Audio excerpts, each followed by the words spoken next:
ఇకనన్నా కొద్ది ఆలోచన చేసి మేము మంచి పనులు చేసినావా చేయలేదా, చెన్నకేశ్వర గుడి భూములు కావచ్చు, మేము మంచిగా ఉన్నామా లేదా, మమ్ముల తిట్టినా కొట్టినా ఏమన్నా మేము కూడా వాడలు పుట్టే ఊళ్ళో కనబడతాం, మీరు కూడా కనబడతాం.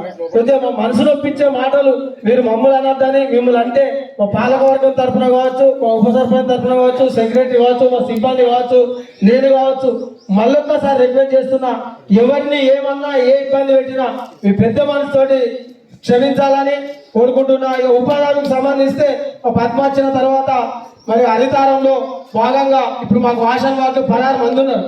16 మంది వాషన్ వాళ్ళు 16 మంది వాళ్ళు ఎనలేని సేవ చేశారు వాషన్ వాళ్ళు. దాంతో పాటు ఉపాధిలో ఈరోజు ఇంతకు ముందు సార్ చెప్పినట్టుగా జిల్లాలో ఒక పేరున్నది మనకు.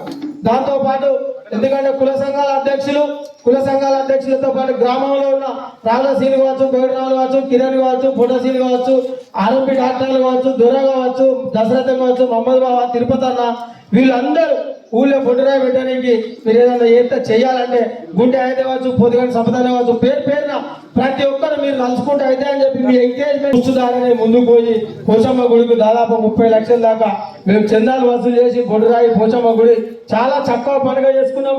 20-30 సంవత్సరాలకు వెళ్ళి మన ఊరికి రాని వాళ్ళు, 50 ఏళ్ళకి వెళ్ళి రాని వాళ్ళు కూడా పొట్టురాయి పండుగ వచ్చి ఊరందరినీ పండుగ చేయడం జరిగింది. దానిలో మా సుబ్రహ్మ పటేల్ గౌరవ ఇట్లా చాలా మెచ్చుకోవడం జరిగింది మా ఇద్దరిని, ఉప సర్పంచ్ నన్ను. అటువంటి ఎందుకంటే అటువంటి అనుభూతి ఒక పండుగ లాంటి సృష్టించడానికి కారణం మేము కాదు, పాలక వర్గంలో